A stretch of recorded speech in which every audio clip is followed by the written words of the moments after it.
Good day, everyone. Welcome to Pacifica Experience Day.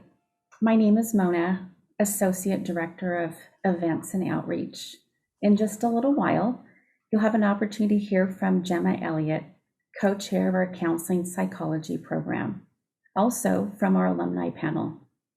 Please keep in mind, this event is being recorded. Therefore, when attending the program breakouts at 11:30 and 12:45 Pacific Standard Time, if your preference is to keep camera off, please do so during those Zoom meetings. All of you that have registered will receive recordings of today. Also, today through Sunday, the application fee will be waived. You can find the link at the top of the landing page. If there are ways we can provide support during today's event, please reach out at admissions@pacifica.edu. Again, admissions@pacifica.edu. Feel free to chat your comments and questions during the presentation. Also, we'll do our very best to acknowledge and answer them before we conclude the hour together. You'll now get to hear from Dr. Joseph Cambray, President and CEO, along with Dr. Roysevich, Provost and Vice President of Academic Affairs. We hope you find today insightful and valuable. And now, Dr. Cambray. Thank you, Mona, and welcome everyone. It's a pleasure to have you. I wish we could see everyone. I want to say a few words about why Pacifica now, why coming to the idea of education in the 21st century, especially under the current conditions of this spiraling process of the epidemic. A month ago when we had one of these, we were hopeful that we were emerging from it, but as you've all seen with the Delta variant, we've undergone some changes in our society, and the need to really pay attention to the vaccination and health and masking. This is all part of our ordinary life. And this has been going on here now for 16 months at Pacifica, where we've been teaching remotely. We're going to remain remote in the fall. We are going to do a limited access to our campuses in the fall, but then try for a reopening in the winter. And this is part of the point of living with uncertainty and a time of indeterminacy, where education is probably more vital than at any other time in our history. There's so much that we need to be thinking about. We've been refining our skills here at Pacifica. We're a learning community.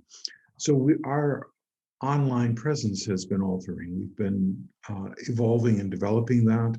And we are in the process of extending that even further as we continue with this process. And this is an education for the future. We all know by this point that there is going to be no simple return to the status quo ante. We're not going to go back to the old normal before the pandemic. The pandemic the aspects of COVID-19 are apt to remain with us over an extended period. There are other possibilities that come. Climate change has become increasingly important, and we're seeing the impact of that, giving us breaking records of heat and of flooding and fires. And so, how do we prepare for that? We can't just look to the past and reproduce that. We really have to think in new ways.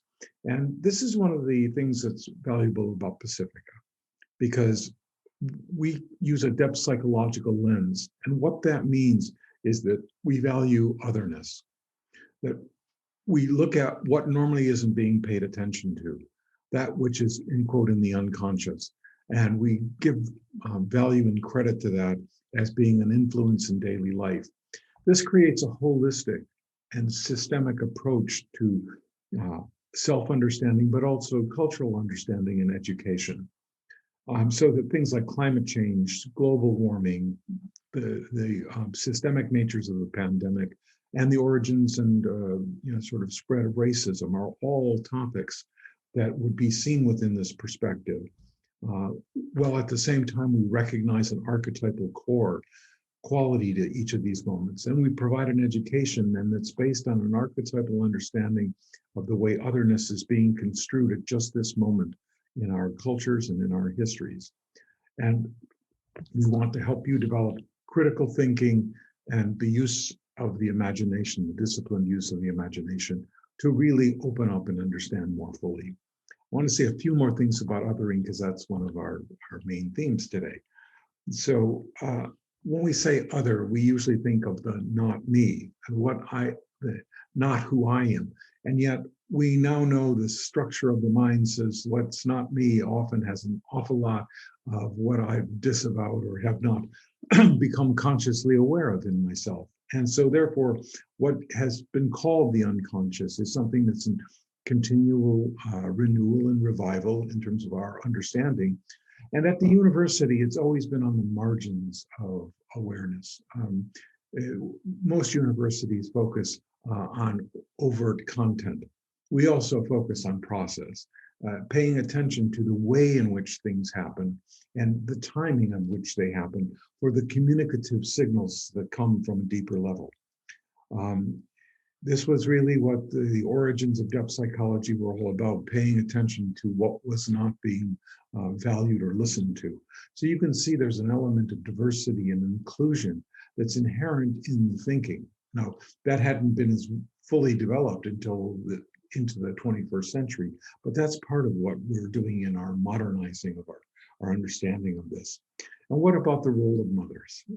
How crucial? I mean, when we think about infants, they live in a very sensorially rich world, but without a lot of cognitive processing at the level of language. What we think of as unconscious, although infants are far more than simply unconscious, except when they're sleeping. But nevertheless, the realm of the mother is often the caretaker who most can understand these non-linguistic, paraverbal kind of communications and process them. And that's how mind begins to really develop. That's where our capacity for having a psyche that has mindfulness in it.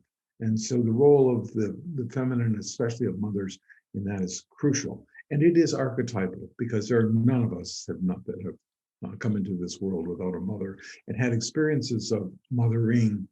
And that there's the metaphors, the deep archetypal metaphors of mothering. I mean, think about many societies in their view of nature often give it a maternal mother nature-like quality. And just to say a word, a last word on this would be about the mothers of depth psychology, because I think there's more and more understanding of the vital role that feminine consciousness has played in the evolution of our thinking. So even going back to the original pioneers, I would come up with people like Lou André Salome, who was close to Freud and Nietzsche and the poet Rilke, or Sabine Spielrein, who was a bridge between Jung and Freud. And she herself was a brilliant theoretician, talking about destruction as a cause to coming into being. She was aware of the origins of creativity and the relationship to destruction, and wrote very eloquently about that. Emma Jung, Carl Jung's wife, was not only an analyst in herself, but she's someone who studied the Grail legends and was quite gifted. And one could say in many ways, Jung never would have become who he was without her partnership. She really was a central pillar in the origins of analytical psychology. And then there are figures like Melanie Klein, who really is the first child analyst and really begins to open up play therapy in the world of engaging with the unconscious that's outside the verbal, outside the cognitive normal channels, but is accessed through the way we symbolically play. And finally, the last one I'll mention in the early mothers would be Karen Horney, who really is the person who brought feminine psychology to the fore. As an emigre from fleeing the Nazis, she was first with Franz Alexander in Chicago, and then she moved to New York, where she was a foundational figure in the whole psychoanalytic world and helping it turn towards and value the feminine. So when we open this realm up, there's a deep history, a deep background, and I've just scratched the surface here, but I just want to open up the dialogue a little bit. And with that, I will now pass the torch on to our provost and vice president of academic affairs, the distinguished scholar and wonderful colleague that we have here, Dr. Peter Rosevich. So Peter, over to you. Thanks. Thank you, Joe. And good morning. It's a pleasure to be here. As President Cambray said, it would be great if we could be all in the same room together and engaging each other in bodily kinesthetic ways. But I'm glad at least to be here. Thank you for joining us. And I hope that you, after today, get more information about Pacifica Graduate Institute and seriously consider PGI as a place for your not only graduate education, but the ongoing exploration of who you are and who you need to be and how you should show up in the world that needs your gifts. So I want to continue just speaking a little bit about the theme of today. I'm looking forward, as I know you are, to Professor Jemma Elliot, who will give our main presentation today on othering mothers. And that is such a timely topic. When we think about othering, there are many types of it. And it means not being seen fitting in with the norms of a social group. We have in-groups and out-groups. Othering means us versus them. It means looking down on others. It means regulating some of them. It means quieting certain groups. And othering can have different classifications. We'll be talking about mothers today. It could also be based on age or sexual orientation or religion or ethnicity or nationality or race, gender identification, skin color, disabilities, political association. All of these are ways of looking down at people, of excluding or showing intolerance that happens. And much of this, as President Cambray said, is without conscious thought or awareness as we attribute negative attributes on others, as we distinguish them from what we perceive to be normative social groups. We often see groups when we other them as a threat to our own way of life, our own perspectives. And sometimes what happens with the politics of othering, we can therefore justify past mistreatments of people, of groups. And this can lead to further marginalization, further dehumanization, and legitimizing of people and their rights. So what might be a solution to othering? Well, the solution to othering might actually be becoming an other. And I think depth psychologists for perhaps the last generation have realized that self-realization has to a great extent is involved in a social process, that we realize ourselves by interacting with others. And I think of the work of existential psychology and the work of Jean-Paul Sartre and how it welds very very nicely with depth psychology. And it's Sartre who said, in order to get any truth about ourselves, we must realize ourselves by interacting with others, so that the other is indispensable to my own existence. And this is a very interesting idea, that self-realization is not a result of any abstract reasoning or philosophical thought, but a matter of action, a way of living in struggle or complicity, this concrete human relation that unites self and other. And so the idea here is that comprehension of self, which often involves unconscious and imaginal elements, comes from placing ourselves in the position of others and assuming their roles. And today, the role that we'll be talking about in terms of assuming is that of motherhood. And by assuming new roles and placing ourselves in positions of people, and they may be disenfranchised or dehumanized others throughout history, but by placing them themselves in their roles, we engage in a process of transcending our own human condition and have a future to be created. So how can we do this? So that existential psychologists talk about choosing projects. Students and faculty come to PGI to choose certain projects, whether it's through internships, whether it's through practicums, whether it's through field work, by which they can consciously and select roles of others in order to develop themselves. And so, for example, Sartre talked about a method called the progressive regressive method of self-realization. And he talks about assuming a new role and projecting yourself into it. So if we take on motherhood, even as a male, to try to understand it, right? To take on new projects based on my needs. I'm male, I'm Caucasian, European based.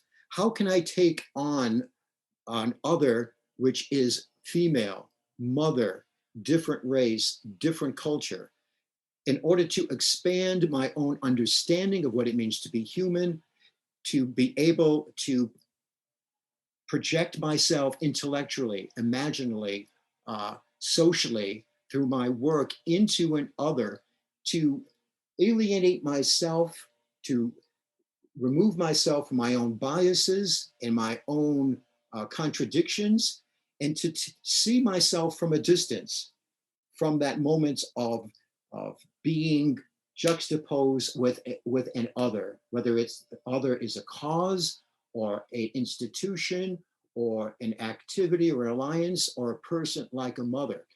But I can't stay in that moment. That is a moment of progressing towards the other, but I have to come back to myself. But when we come back to ourselves, we come back different for having looked through the eyes of an other, for having walked in their shoes.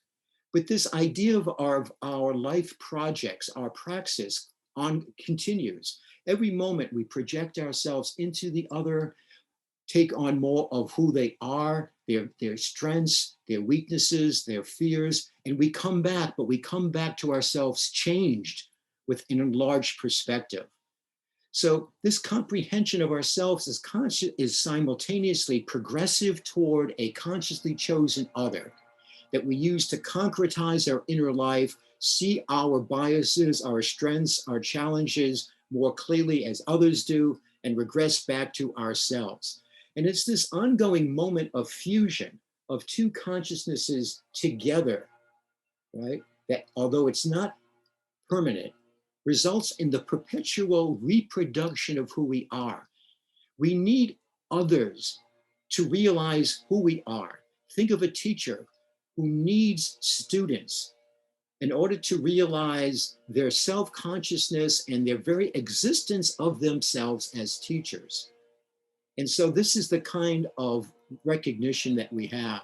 And at Pacifica, in our various courses there and various projects that students and faculty engage in, there is this moment of consciously trying to enlarge who we are, to display the unconscious biases that we have, and live through others, causes, people, relationships. And this progressive regressive method, if you will, of becoming another through the cognitive imagination and through empathy and through our work offers us, I think, potential antidotes or counter to othering, to racism, to sexism, to all forms of xenophobia. We're talking about here is a kind of interactionist model of self-becoming that rejects and reverses the notion that of othering, that you must do as I do, or you must be as I am in order to be legitimate. And by choosing to become disenfranchised or demean others as our life commitments, as our projects, we might find and able to celebrate the good, the beautiful, and the true in other races, other genders, other cultures, other ethnicities, other religions, and other political parties. And so I'm very happy to introduce now my esteemed colleague and a well-respected professor here at Pacifica, Professor Jemma Elliot, who will present now on the othering as it involves mothers. Jemma? Thank you so much for that warm and lovely introduction, Peter. I appreciate that very much. And good morning, good afternoon, or good evening to all of you as well. It's wonderful to be with you in this virtual space. And I'm so glad that you're here to learn more about Pacifica and that you're considering becoming a part of our learning community. I hope that you will find today enlivening and meaningful as you learn more about us. And I'm thrilled to have the opportunity to be here and have a conversation as we talk about the important work of elevating the feminine and mothers. I'm also thrilled to have a panel here with me today of my colleagues and former students who are also now my colleagues. So you'll hear from Alani, Rowan, and Elizabeth, who will be joining me a bit later so that we can dive into a collective discussion. This format, even though we've been remote for such a long time, I still find myself adjusting to it because I really like to work intersubjectively. And by that, I mean, usually in real time, I love to see you and to hear your questions and have a dialogue. So please, if you have questions, feel free to use the Q&A function and send your questions in, and we'll do our best to attend to those when we're in our collective discussion at the end. So with that, let us jump in.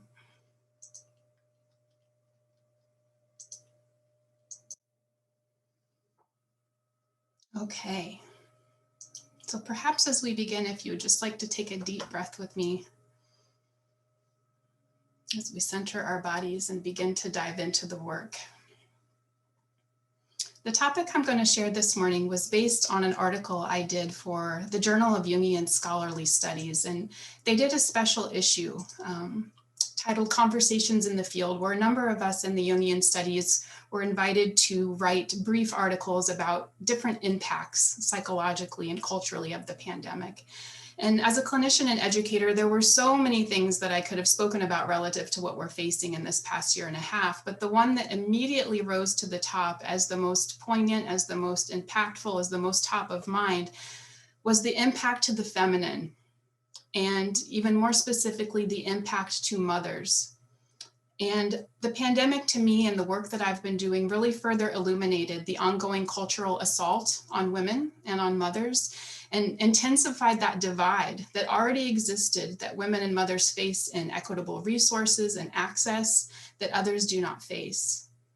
And so perhaps because I lost my own mother in the past year, or perhaps because I know all too well what it is like to be a full-time working mother in a pandemic, or perhaps because of my own alarming concern for my own patients and clients and what I've seen them face, this was the topic that rose to the top. And I have seen that the threat to the well-being of our mothers in all realms, spiritually, psychologically, physically, cognitively, is very real. And so the plan for today is to dive into this work, to try to elevate this and have a dialogue about it. So I'd like to speak a bit about some of the current challenges to women and mothers that have been exacerbated by the pandemic, to actually look at some of the data and some of the facts. And then I'd like to move into a depth psychological perspective as well, to relate this to a larger cultural and archetypal phenomenon. And that is our relegation of what we would called the Great Mother, or Gaia herself, Earth, and how we're seeing this relegation of the mother play out in that aspect as well.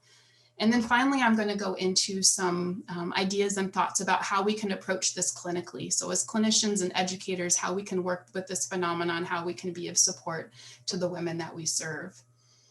It's also really, really important for me to note a delimitation in this article and in this presentation, and that I have chosen specifically to speak about those who identify as women and those who identify as mothers. And that is not meant to be disregarding of or leaving out other types of caregivers or people that identify differently. But I am going to focus on that in this presentation. So to begin, I'm going to share some words from the article. I don't generally read right from articles when I present, but I think that this piece is powerful and will sum up the mood, the tone, the scope of what we're up to today. So I invite you to read, and I will read to you as well. I am worried about the mothers. We should all be worried about the mothers. The women who by choice and by necessity carry endless moving parts. The women who, by cultural expectation and gender mandates, step across the threshold of overwhelm daily. The women who, perhaps as much or more so than any other, intrinsically understand the alchemical pressure and dizzying possibility of the transcendent function. In usual times, these women are pushed to their very edge. In global pandemic times, there is no edge, but only infinite responsibility, where any boundary or container must be repeatedly constructed through intensive personal effort.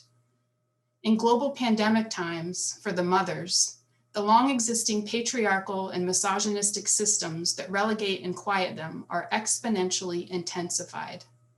I'm going to read that last part again because I think it's very important. In global pandemic times for the mothers, the long existing patriarchal and misogynistic systems that relegate and quiet them are exponentially intensified.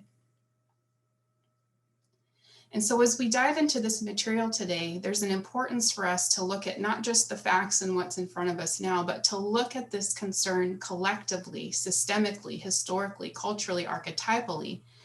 The patriarchy, the embedded misogyny, the devaluing of the feminine that's become further entrenched in the pandemic, and how we can raise our awareness of that and raise our dialogue to work towards greater understanding and equity. So as we look to dive into some of the facts, I want to share with you an absolutely brilliant quote. And just take a moment to read this and take this in. Other countries have social safety nets. The United States has women. This quote comes from Jessica Calarco, Dr. Jessica Calarco. She's a brilliant professor of sociology and a champion for women's perspectives. And when I first saw this quote, I went, whoa. In one quote, she summed it all up: the cultural expectation, the gender mandates around childcare and domestic responsibilities in this country, the exacerbation of patriarchal and misogynistic cultural systems that are in place. She summed it up in this one statement. And Dr. Calarco has been working since 2018 on a study speaking with mothers, and it's spawned great articles like let's not pretend it's fun, and my husband thinks I'm crazy. So if you're interested, go check out her work. But she started this study in 2018. It was a long-term study. And then as the pandemic came on, she moved into the work of gathering that data from women.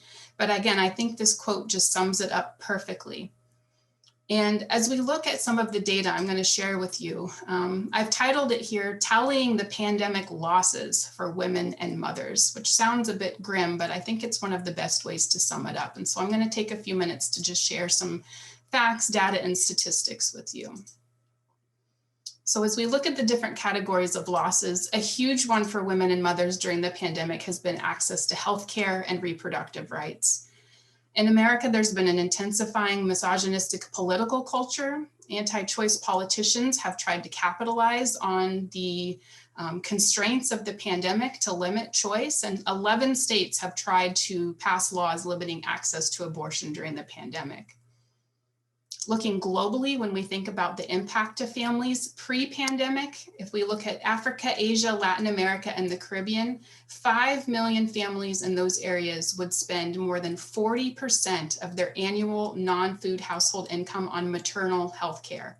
40% pre-pandemic. You can imagine what that's like for those families now. And Planned Parenthood has shared that they have been forced to close thousands of their planning facilities, family planning facilities, in countries like Colombia, El Salvador, Pakistan, Ghana, Sri Lanka, and Uganda. Those locations have had to close up to at least 100 facilities each. We've also seen the impact to women and mothers with pregnancy, access to healthcare, and the maternal death rate. And this is especially concerning for women of color. So even pre-pandemic, the maternal death rate in the United States was more than double that for Black women than it was for white women.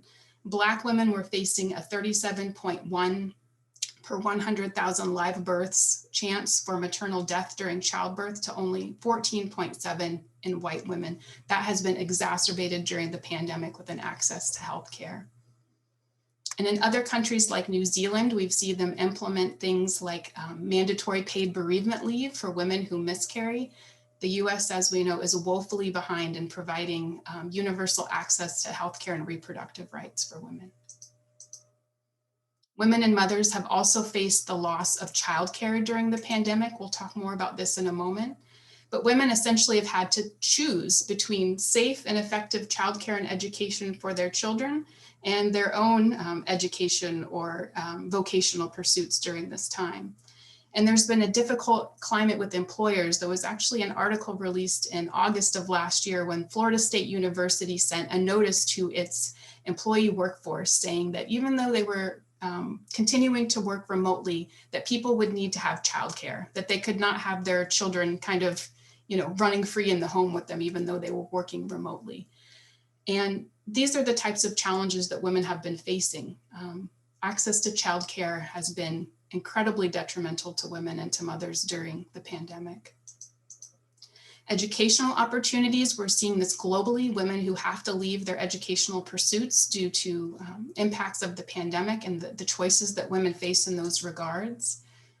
This is a huge one. We know that about 243 million women and girls per year experience sexual and domestic violence.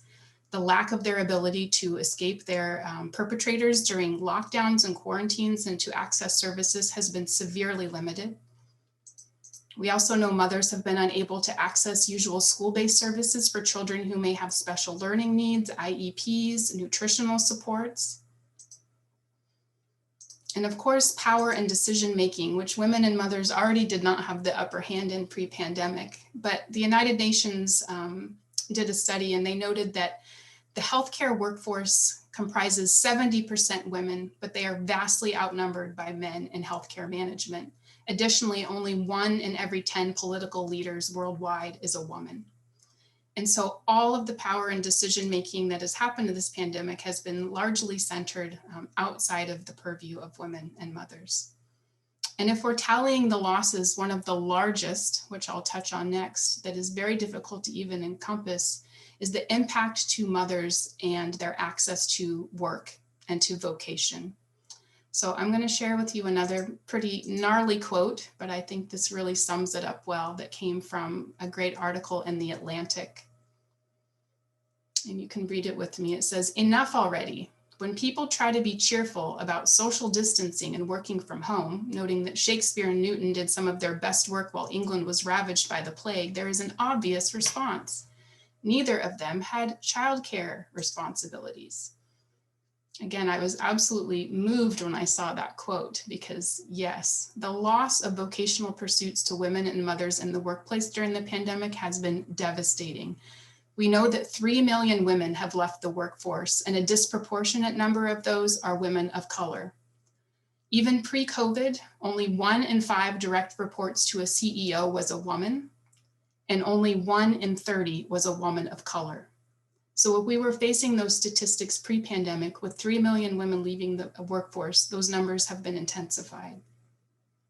Just between August and September of last year, when we were faced with the difficulty of schools not reopening and mothers having to make an impossible choice, about 900,000 women left the workforce just in those 2 months. Half of those were women of color. That's compared with only 200,000 men. And in December, women accounted for all of the net job losses. The female workforce participation has dropped to 57%. And 40% of mothers also share that they have added 3 or more additional hours per day of caregiving, childcare, and educational responsibilities to their already full schedules.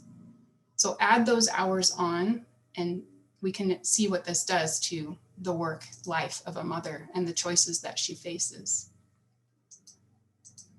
I'm going to share here some images from social media that I really appreciated. These come from a site called Bulo Solutions. This is an organization I really appreciate, focuses on unique solution for women and mothers in the workplace.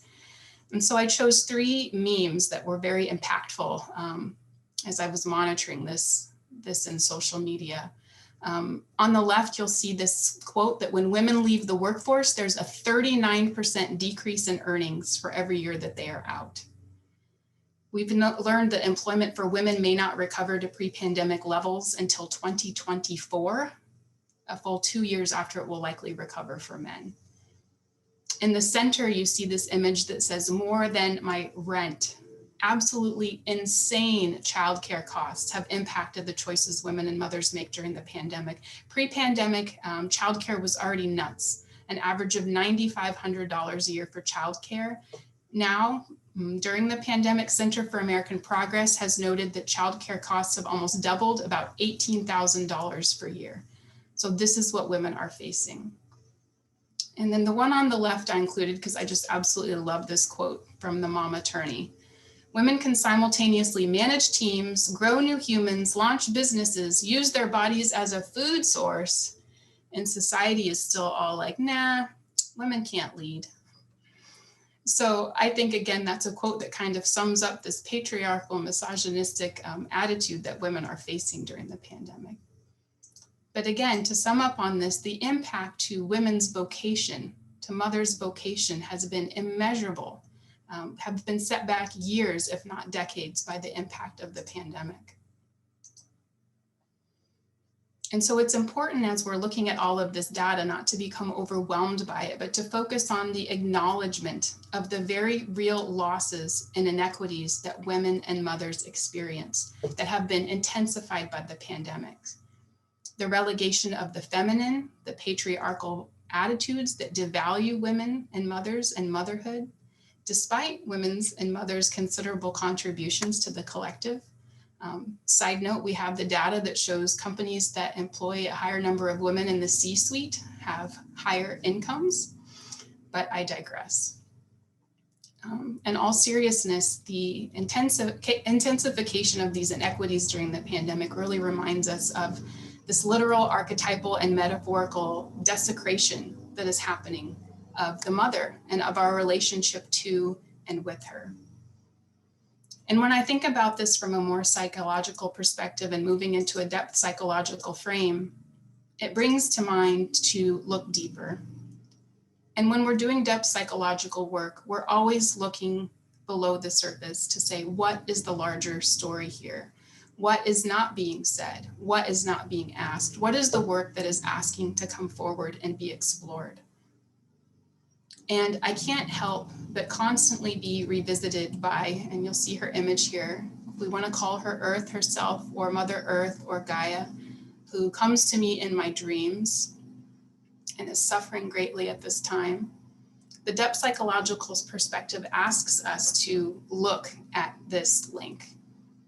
And so when we see what's happening to our literal planet right now, I ask, what has caused us to so deeply abandon our reverence, our care, our responsibility to that which is mother, to that which holds us, nourishes us, and gives us life? It wasn't always this way. And so what has occurred to make this shift? And if we look at Earth and we look at what's happening on our Earth, I think this is a great way to look at this archetypally and metaphorically. As we speak right now, the Intergovernmental Panel on Climate Change is meeting, a group of 200 international climate scientists. They'll soon release a report for the first time since 2013 that will let us know our fate. But while we await that, some current data I'll share with you about what we're doing to our Earth as we make this link between Mother. This image I share, I will never forget seeing this image. So full disclosure, I'm a bit of a science nerd. I love reading epidemiological studies. I love reading meteorological studies, and I've often studied the patterns of hurricanes over time. And this image comes to us from late last summer, 2020. And I remember we were getting ready to start a new track of students, I think that day or the day before. And I remember just seeing this image, and it summed up to me to see this many named, pre-named, and fading storms in the Atlantic at one time. In 2020, we had 30 named Atlantic storms for the first time ever. 13 became hurricanes, 12 made US landfall. The previous record was 9. And of those 30, 27 arrived the earliest on record for their number of storms.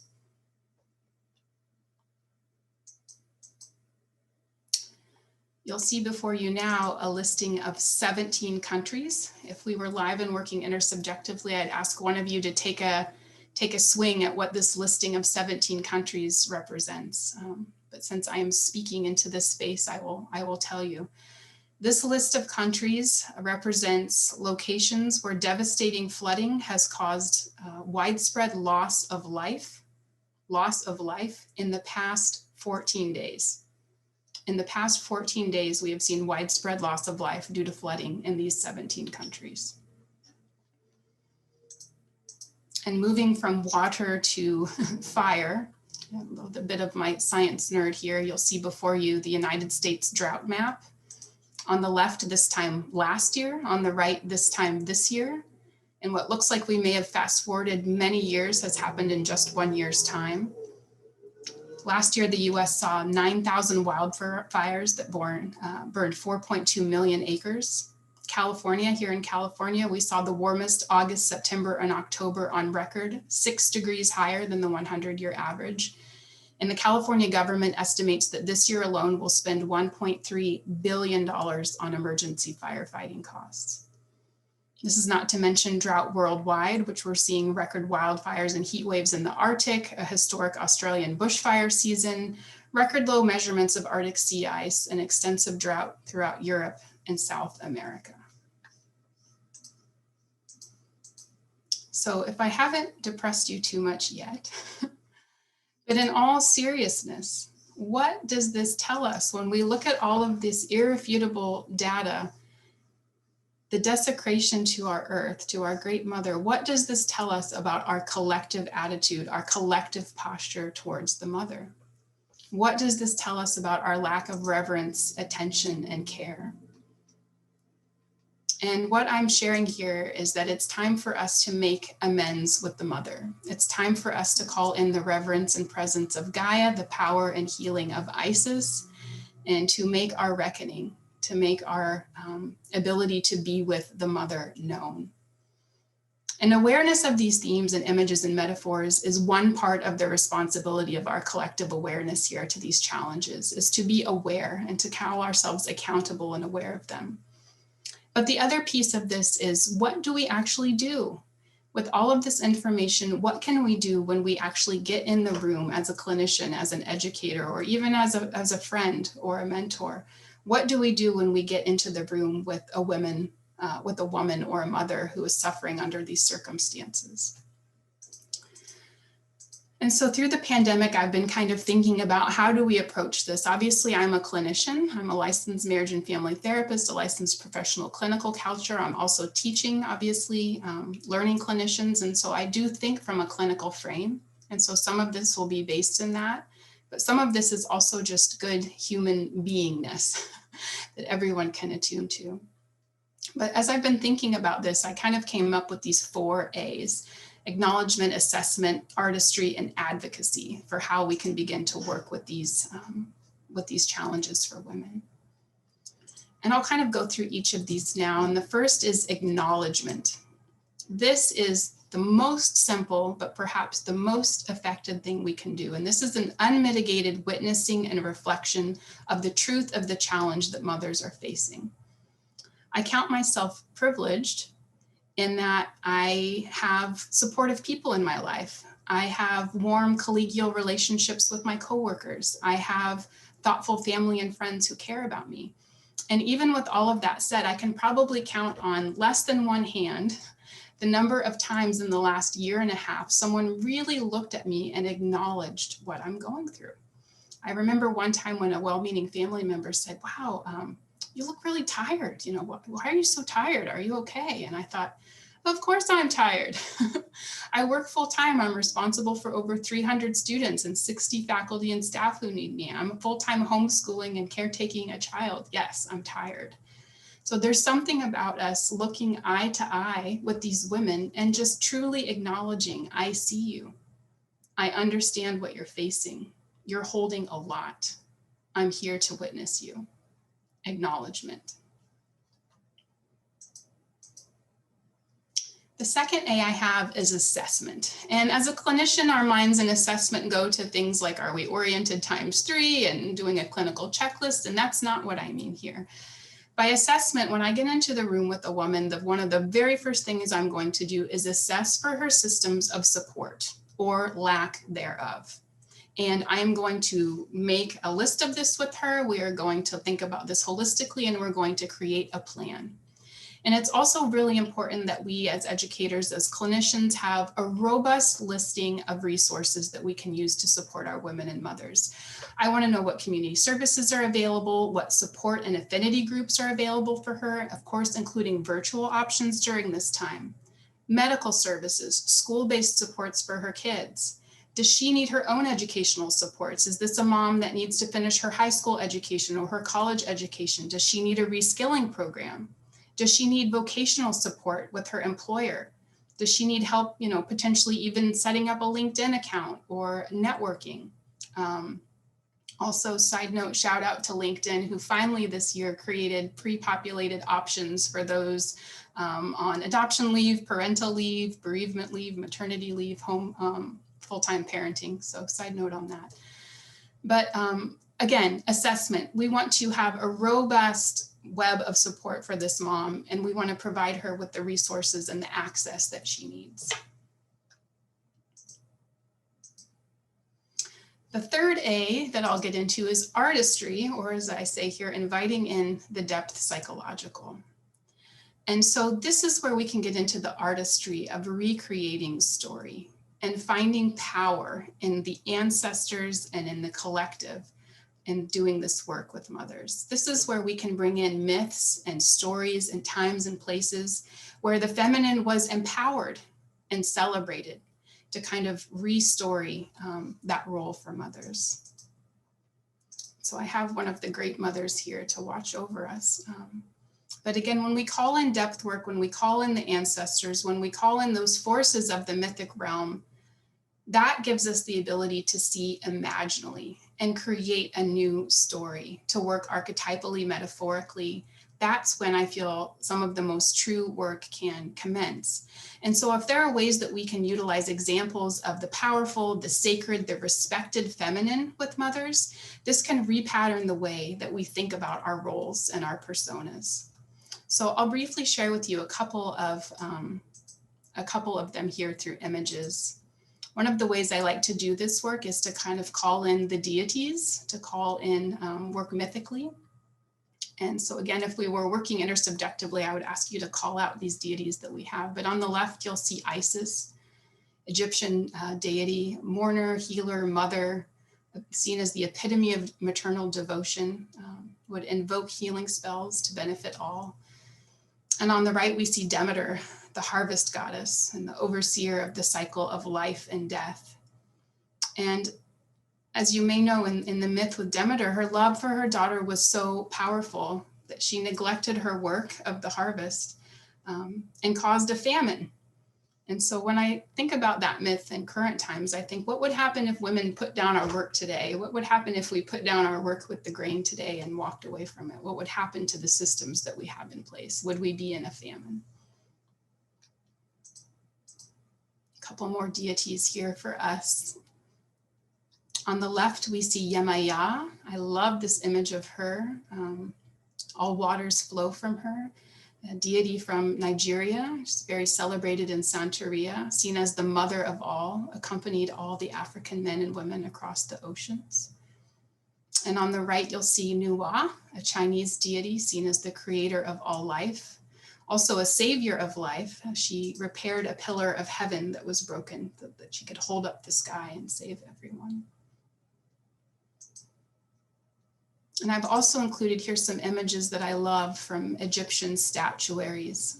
On the left, you'll see Princess Sobeknacht, and on the right, Isis.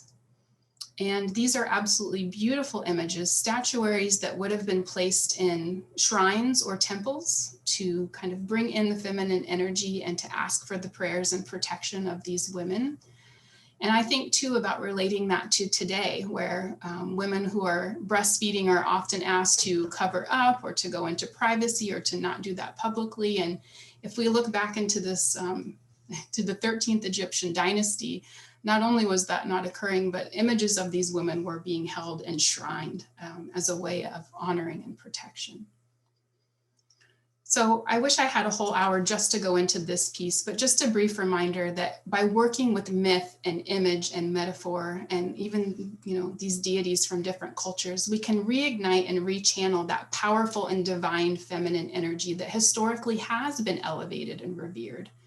Another way to do that, of course, is working with our own mother lines. I don't have time to go into that, but restoring our own mother lines and what can happen there. So perhaps we'll meet again and I can go more deeply into that. But for now, I'll move on to the final A, which is advocacy.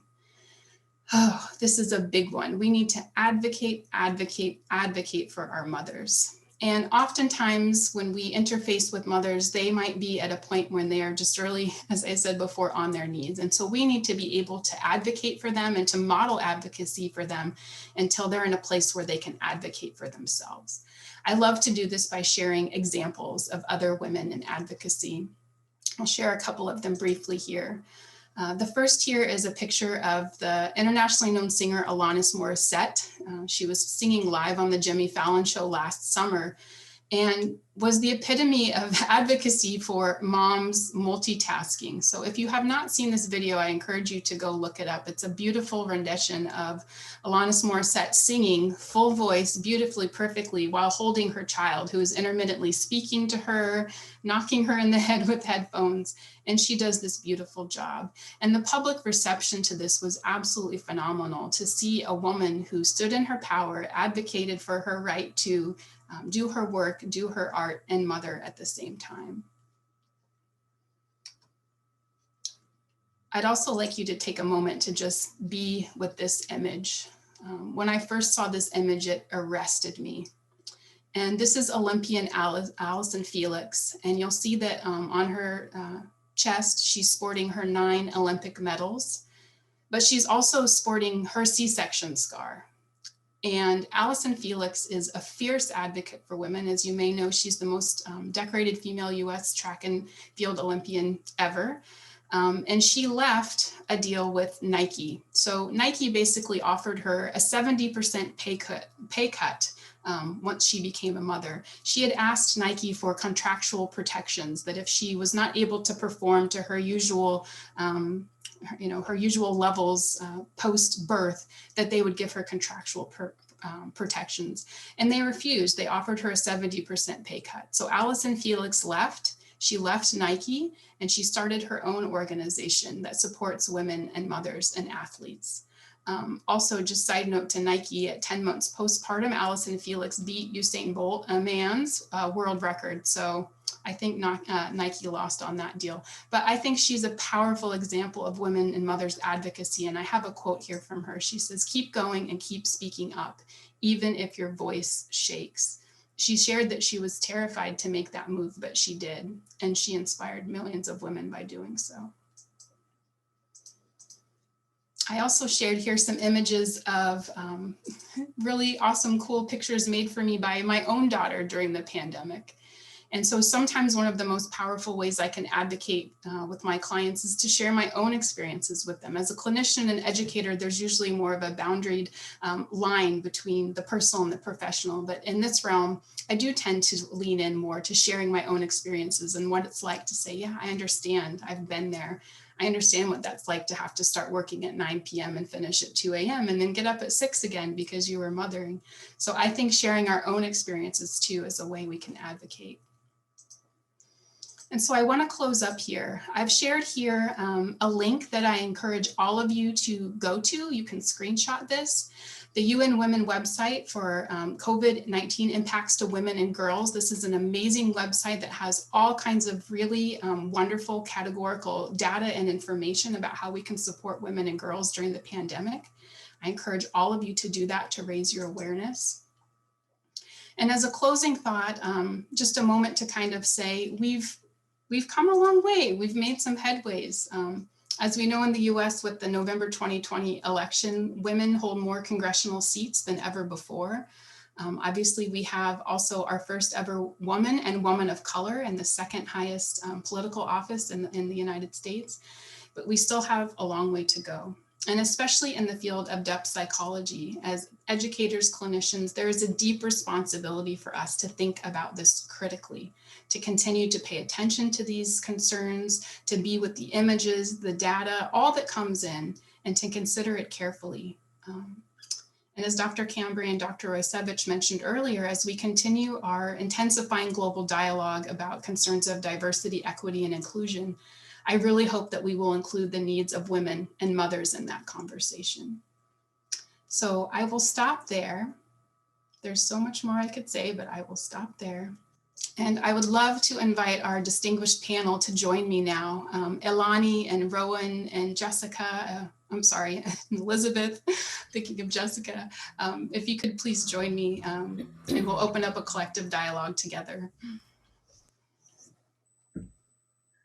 Jemma, thank you so much for this. It was something that I think could speak to so many of us. Again, everyone who's attending, if you have any questions, please put those in the Q&A box. We'd like to cover as many as we can. We do have questions in regards to applying our financial aid. We will cover those questions in the last hour of the event between 2 and 3 Pacific Standard Time. Okay, ladies, please introduce yourself. Tell us when you've graduated and where your career journey has taken you. We could start with Elizabeth. I am so delighted to be here. My name's Elizabeth Ganella. I'm a licensed marriage and family therapist, and I'm also an adjunct faculty at Pacifica, as well as a clinician in the community. I work for a counseling agency and also have a small private practice. And I graduated from Pacifica in 2012, I believe. And I am also a mother. I want to say that proudly after listening to Jemma's talk. I have 3 daughters, 20, 17, and 7. So I'm in all the developmental stages, I feel like, of mothering. And just feeling inspired and very thinking a lot about what Jemma shared. So thank you. Elani? Hi, everyone. My name is Elani Engelkin, and I actually just finished the program. I finished in the counseling psychology program and Elizabeth was actually one of my professors. So was Jemma. So I finished in March, and I actually had a child during the program. So it was quite an adventure to have a child. And then I had a 5-month-old when the pandemic hit. I'm also in Colorado, and we're in a unique space where you can actually be an unlicensed psychotherapist. So when I completed my internship in the course of my program, I was actually able to move into an unlicensed psychotherapist role and continue working with my clients, even though I hadn't graduated yet. So now that I am complete, I am still working from home, working virtually with clients, and I'm also in coaching. And Rowan. Hi, everybody. I graduated from Pacifica in 2020. And so I think we had the first virtual commencement. So that was actually good. And I'm so grateful to be here. And thank you, Jemma, for that very powerful presentation. I was so moved and was wondering if I would be bawling while I talked. Because you shared so much about what I go through and what my mom went through. And I deeply resonate with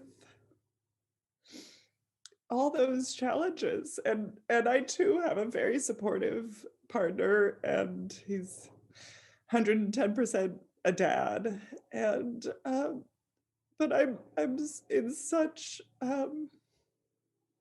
awe of mothers, and also I have a lot of pain for their experience, and some of my clients who are mothers,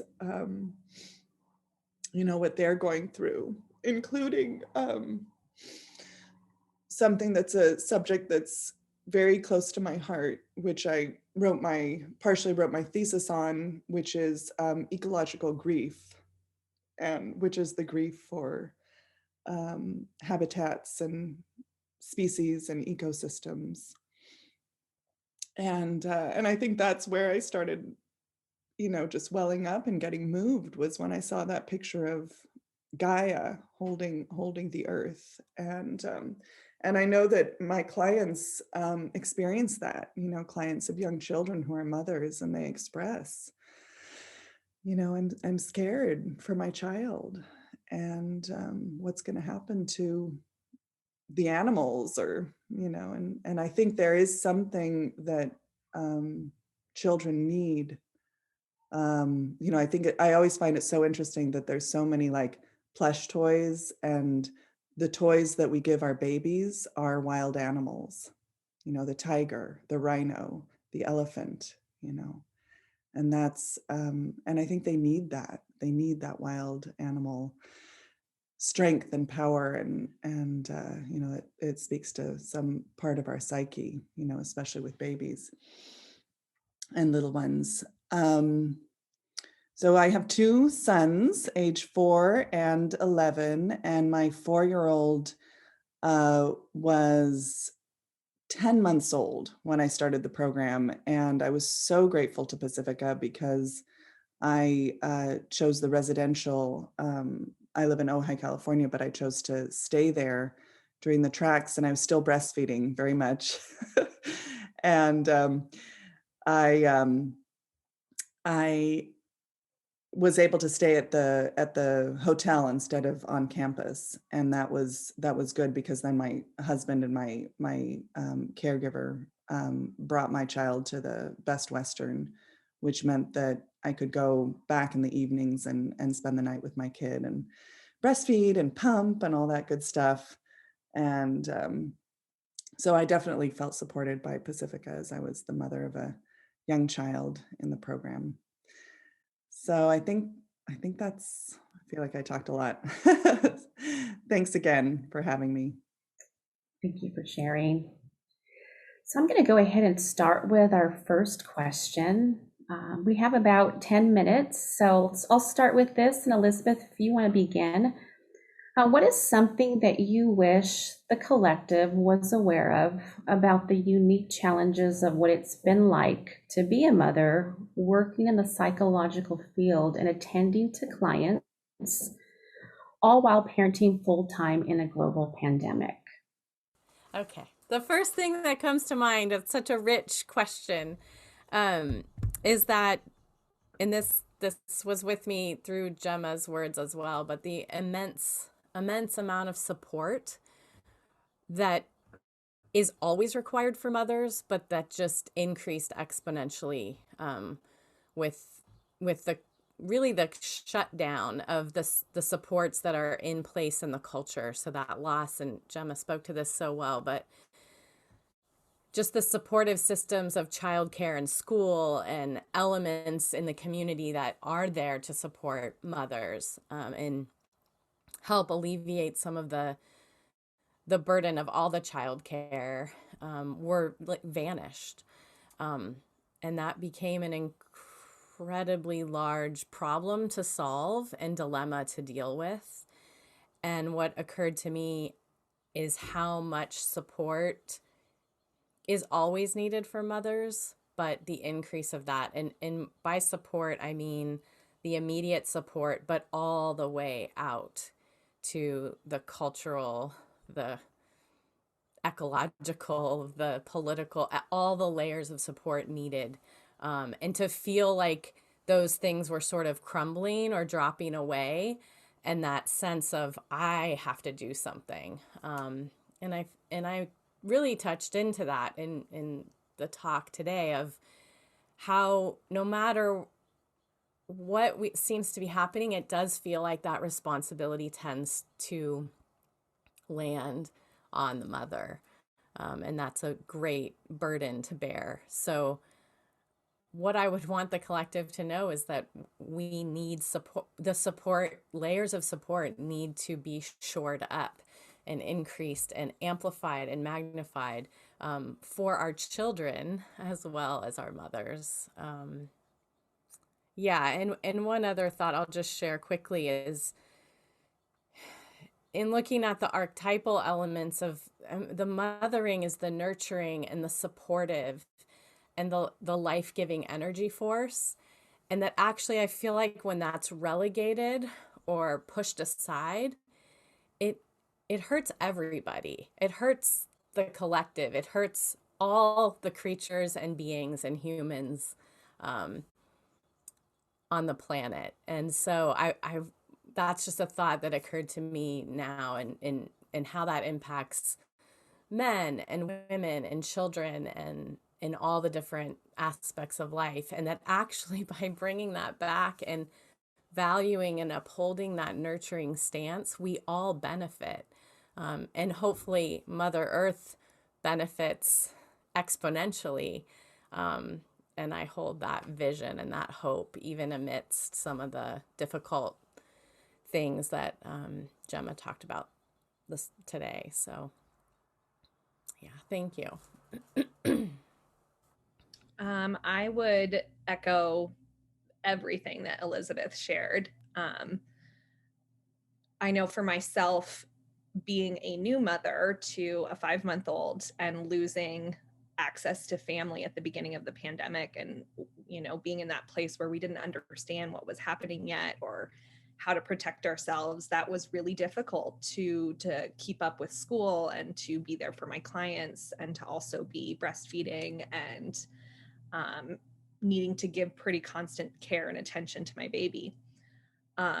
We were lucky in the aspect that my partner was able to work from home. And, he and I actually felt a lot of gratitude that he got to witness and be there with our baby in a way that he wouldn't have been had the pandemic not hit. But I do think, there's that aspect for the maternal in all of us that wants to really take care, and particularly people that are called to this field. So to be having that experience of pretty much constant caregiving, whether it's for my baby or for my clients, I find is still draining me.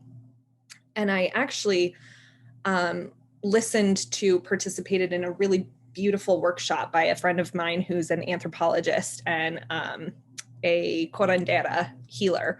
And she was talking a lot about our colonial roots and how that disrupted the community, and how, coming into this country, how we moved into this nuclear family focus, and how we were never intended to live that way, that we were supposed to be aided by the community, that people in my stage of life would be the hunters and gatherers, and the baby would be cared for by the elders and the grandparents and the aunties, and that whole communal reciprocity was disrupted by colonialism. And how I think that is so damaging for women, because we aren't getting the support, and then we're expected to wear many hats. So I I have had to, especially as we've understood Corona more and how to keep ourselves and our families and our communities safe, I've had to really consciously make sure that I'm asking for help for myself too. I think one other unique aspect is the aspect of being with your child 24/7. So, especially for me, I have a small house. And so I could hear everything that was happening in my daughter's day, even if she was being cared for by someone else. And so it keeps you kind of like hyper tuned in 24/7 to this little baby and its needs. And I noticed when I was working, in an office with clients that I had that, even though I was in session, I still had breaks in between where I could really shut down and kind of just be with myself. And that was taken away being in the home. So that's been my experience. Rowan?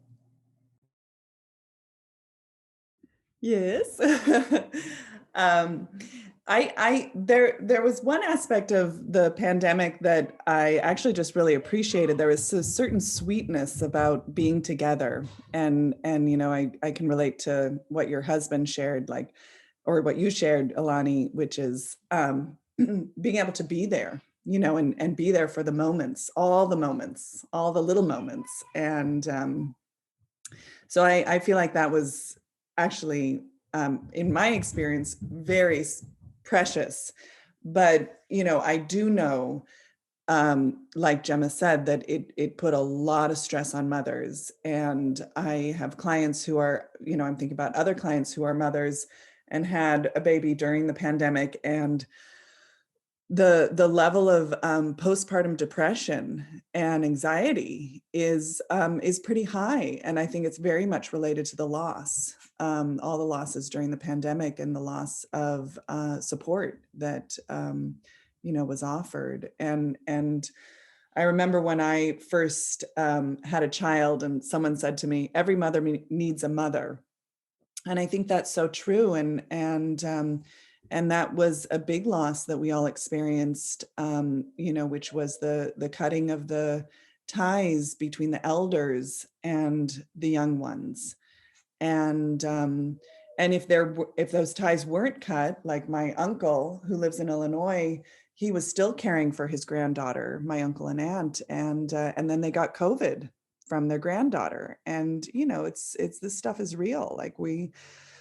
So, my dad lives in town, but we didn't see him for a long, long time. And that was very painful. And so I think there was, a certain, just so many losses on the intergenerational level. And what it meant for mother was just plain overwhelm, like Jemma said, like the level of overwhelm. Was high for myself and other mothers that I know, clients. So I think it's important, to acknowledge that. And I'm so grateful that I think there's something about the way we lean on mothers that, we're othering the mother, but we're still leaning on the mother. So that's a kind of a challenging situation that I think we all face. I guess the last thing I'll say is, as although it was wonderful to have my kids at home, it was slightly funny and stressful a couple weeks ago, because I facilitate an online support group for a grief support group. And that was the topic of my thesis at Pacifica, was grief, and the link between personal grief and ecological grief. And so I've been facilitating these grief groups online, and my son, my 4-year-old, managed to climb through the window during the first session and Zoom bomb, this very somber meeting about grief and loss, which, is a very important topic. But, I had to deal, and my husband came like within 30 seconds. But later it was sort of funny, because my husband put it into context, and he said, that's just life coming in through the window. And so I think in some ways, if the pandemic hadn't happened and my kid was at summer camp, we wouldn't have gotten that little mini metaphor. Life comes through the window. Oh, that's beautiful. And again, thank you so much for being with us. And we hope that the rest of your experience with us today will be so worth your while. And thank you, everybody, all the panelists. Thank you so much for your time. And good day, everyone.